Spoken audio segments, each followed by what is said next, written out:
লাজ শৰম নোহোৱা মানৱতাহীন টকাৰ খকুৱা মুছলমানহে বিজেপিত থাকে। যিসকলে টকাৰ কাৰণে নিজৰ মাককো বিক্ৰী কৰিব পাৰে তেনেকুৱা মানুহে বিজেপিত গৈছে। অমানুহ এইবোৰ, কি মুছলমান এইবোৰ অমানুহ, মানৱতা নাই, টকাৰ খকুৱা এইবোৰ, ঘিণ লাগে এইবোৰৰ কাৰণে। বাৰে বাৰে অপমান কৰিছে বিজেপিয়ে, বাৰে বাৰে। এইবোৰ মানুহ নহয়, এইবোৰ চালা পশুতকৈ অধম, এইবোৰ টকাৰ খকুৱা। মই ক'লো নহয়, যিবোৰ মুছলমান বিজেপিত আছে, যি বিজেপি মানৱতাৰ শত্ৰু, অসমতহে মিয়াক অত্যাচাৰ কৰিছে, গোটেই ভাৰতত দলিত হিন্দুক যিটো অত্যাচাৰ কৰিছে, তাৰপিছত সেইকাৰণে এই বিজেপি হ'ল মানৱতাৰ শত্ৰু।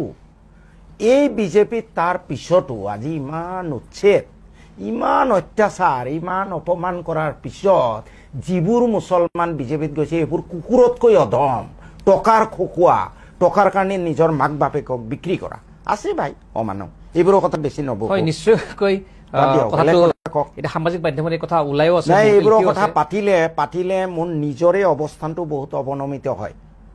এইবোৰৰ কথা পাতিবলৈ মন নাই মোৰ। এইবোৰ মানে মানুহ নামৰ অযোগ্য, অপদাৰ্থ, টকাৰ খকুৱা, নৰাধম যিবোৰে বিজেপি কৰি আছে।